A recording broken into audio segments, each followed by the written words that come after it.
राधे राधे। कैसे हैं आप सब लोग? बढ़िया बढ़िया ही रहना, मस्त स्वस्थ सुखी एवं सदा खुश रहना और सदा व्यस्त रहना। तो आज सावन का दूसरा दिन है।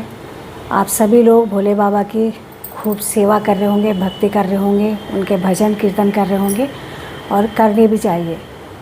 और मंदिरों में जाएं, दर्शन करें, भोले जी को जल अर्पित करें, बेल पत्र अर्पित करें, जैसे कि हमारे कथावाचक हमारे आचार्य लोग बताते हैं, तो उसी तरह सेवा करें।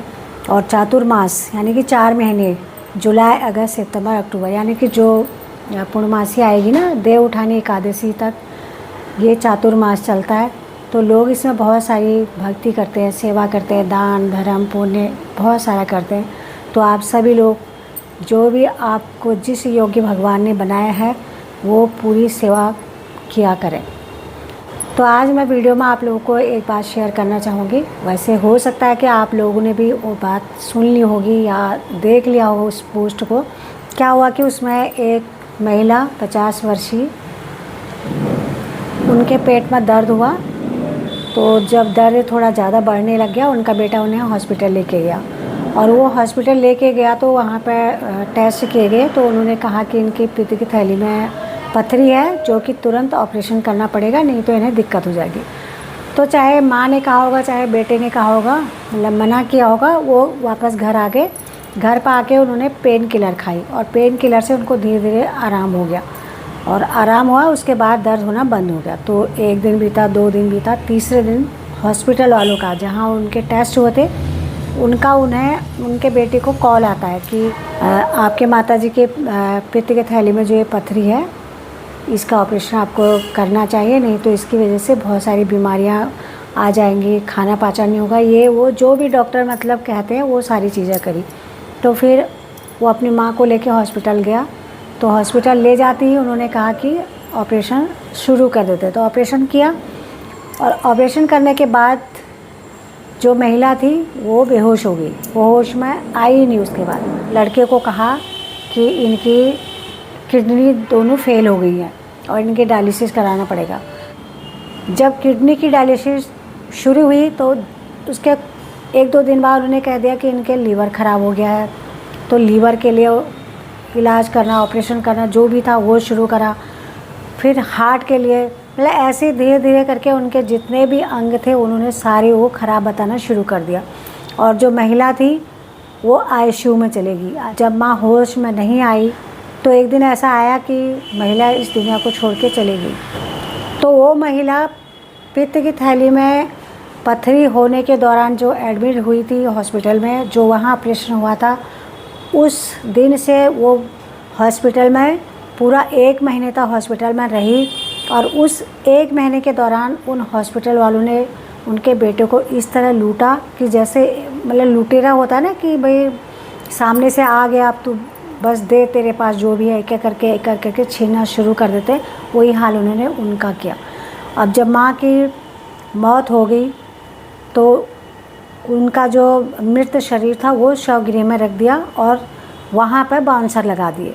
और बाउंसर इसलिए लगाए क्योंकि उस महिला पर जो वहाँ खर्चा आया था, 43 लाख हॉस्पिटल का खर्चा, 12 लाख दवाइयों का खर्चा और 50 यूनिट खून, इतने वहाँ पर धनराशि उनको जमा करना था। और उसके बाद वो मृत शरीर जो है उनके बेटे को सौंपना था। और उस लड़के ने उन हॉस्पिटल वालों को कहा कि मेरी एक विनती आप सुन लें, जो भी राशि आपने बताई है मैं इस राशि को यहाँ जमा करूँगा, लेकिन मुझे एक बार अपनी माँ के टेस्ट के लिए मुझे दूसरा हॉस्पिटल में इस माँ के शरीर को ले जाने दो, उसके बाद मैं आपका यहाँ पर जो भी बिल आया मैं सब जमा कर दूँगा। तो उन्होंने कहा ठीक है। तो दूसरे हॉस्पिटल में जब चेक कराया गया, टेस्ट कराया गया, तो उनके पित्त की थैली में कोई पथरी नहीं थी। उन्होंने पथरी होने के बहाने से जंग क्या उनके शरीर के साथ किया कि पूरी बॉडी में उनका इन्फेक्शन इस तरह फैल गया, धीरे धीरे धीरे करके उनके सारे अंग जो थे शरीर के काम करना बंद कर दिया था। तो कहने का मतलब ये है कि प्राइवेट हॉस्पिटल वाले कोई भी है, छोटे से लेके बड़े तक, वो पूरा इंतज़ाम अपने दिमाग में पहले ही सोच देते हैं कि इनको किस तरह लूटना है। अगर वो ढंग से इलाज करेंगे ना तो इस तरह प्राइवेट डॉक्टर जो हैं उनका हॉस्पिटल बदनाम नहीं होगा, लेकिन वो लूटते हैं। इस चीज़ को वही इंसान समझ सकता है जिनका उनके साथ पाला पड़ा है। बुरी तरह लूटते हैं, बुरी तरह। अब यहाँ पे क्या है कि सरकारी हॉस्पिटलों की कमी नहीं है हमारे देश में, बहुत हॉस्पिटल है, लेकिन सरकारी हॉस्पिटल वाले पेशेंट का ध्यान नहीं रखते हैं। और प्राइवेट में जो है इलाज इस तरह का मिलेगा कि ये ख़राब हो गया, इसका ऑपरेशन करो, ये ख़राब हो गया, तुरंत तुरंत तुरंत।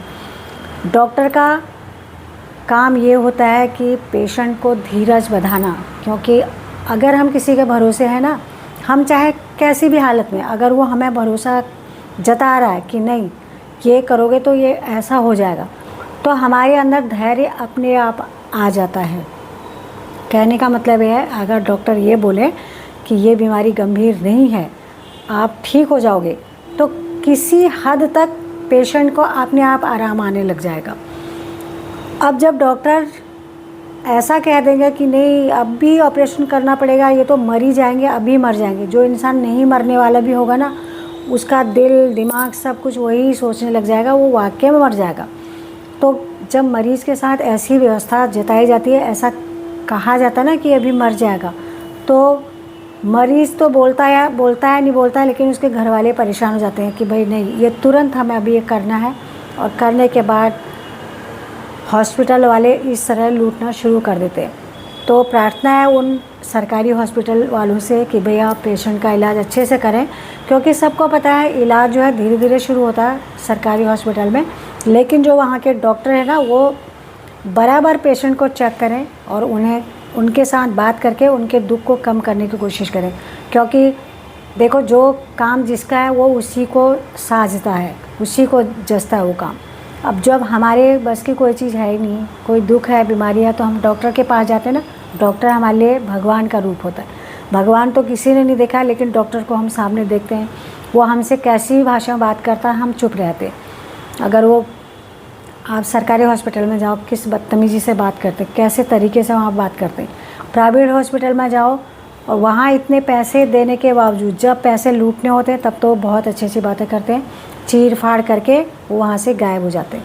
और इन डॉक्टरों का इतना गंदा तरीका होता है ऑपरेशन करने का भी, पैसे लूटने का। बताओ, जब पैसे अगले का इंसान ने दम तोड़ दिया है, उसके बावजूद भी तुम उसको उस मृत बॉडी को उनको नहीं दे रहे हो और ऊपर से बाउंसर लगाओगे, तो क्या मिलेगा तुम्हें? बताओ, दुनिया में आए हैं जन, कितना कमा के खा लिया, कितना और खाना है, तो किसी को लूट लूट के इतनी राशि आप जमा करोगे अपने लिए, तो आप इस राशि को पचा पाओगे?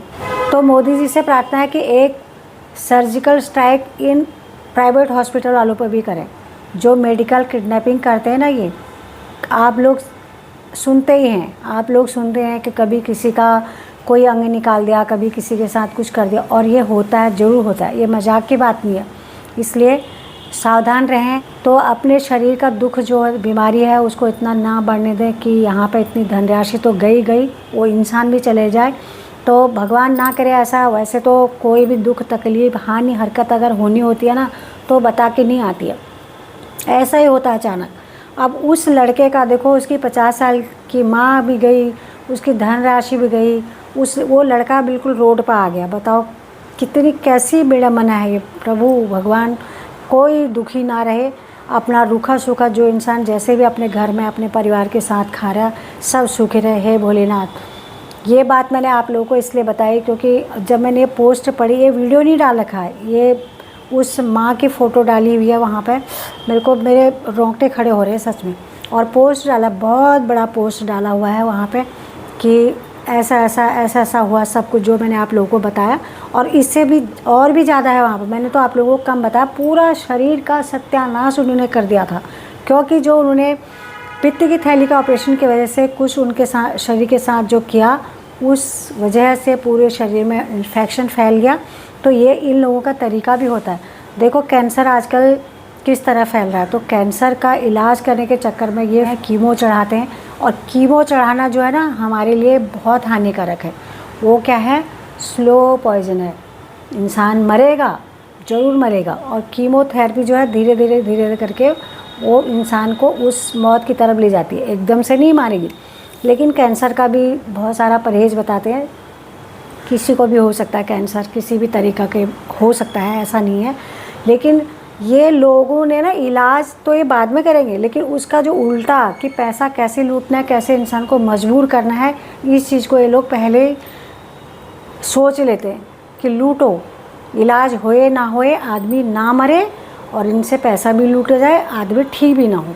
ये पूरा इनके अंदर जो इन्होंने 7 साल 10 साल पढ़ाई करी होती ना, उसका औसत जो है इंसान से निकालने पड़ते। अरे मूर्खो, इतने पढ़े लिखे होने के बावजूद अगर तुम किसी की सेवा करोगे अच्छे से ढंग से, हाँ आप अपनी लागत लो, आपने पढ़ाई करी है, जितनी फ़ीस होती है वो लो, आपका हॉस्पिटल का खर्चा, आपका वहाँ मशीनों का खर्च जो भी आता है उसको लो, लेकिन लिमिट इतनी भी क्रॉस ना करें कि कोई इंसान रोए तुम्हारे लिए, तो तुम्हारे घर में ये मुसीबत आएगी तो कैसा होगा। और सच में बताऊँ, ये वही जान सकते हैं जिनका हॉस्पिटलों से ऐसे पाला पड़ा। तो मैंने वो पोस्ट जब पढ़ा ना, मेरे को इतना दुख हुआ अंदर से। माँ तो गई और लड़का देखो कैसे जिएगा, कितनी दौड़ भाग हुई होगी, कितना वो परेशान हुआ होगा। अच्छी खासी माँ बोल रही है, बात करिए, वो हॉस्पिटल ले गया तो उसके साथ इतना ऐसा मतलब नोचने वाला, जैसे एक होता है ना नोचने वाला, मतलब एक होता है कि शेर आया, उसने झपट्टा मारा, खा गया, पूरा ख़त्म कर दिया एक ही बारे में। लेकिन एक ये ऐसा है कि वो नोच के रोज़ खा रहा, ना वो मरने दे रहा है और ना वो छोड़ रहा है। वैसा वाला है इन प्राइवेट हॉस्पिटलों का चक्कर। ये प्राइवेट हॉस्पिटल वाले जो डॉक्टर हैं ना, ये चमगादड़ से भी महाखून पीने वाले हो गए, चमगादड़ से भी ज़्यादा। इतना ये चूसते हैं इंसान को, इतना चूसते हैं ना, इंसान की हड्डी भी गला देते, हड्डी भी गला देते। इसलिए इनके चक्कर में बिल्कुल नहीं पड़ना, बिल्कुल भी नहीं। पर क्या करें, जब मुसीबत आती है इंसान को, जाते तो डॉक्टर के पास ही हैं। अगर सरकारी हॉस्पिटल वाले अच्छे होते, वहाँ पर अच्छा सा इलाज मिलता लोगों को, देखो कैसे रोते हैं वहाँ पे लोग। इतने बड़े बड़े हॉस्पिटल में इतनी लाइन लगी होती है और कोई पूछने वाला नहीं। पता नहीं कहाँ पे क्या कमी हो रखी है, जनता में कमी है, उन डॉक्टरों में कमी है, किस में कमी है, हमारी सरकार में कमी है, कुछ समझ भी नहीं आती। जनता भी कम नहीं है, जनता को भी धैर्य नहीं होता ना किसी चीज़ में।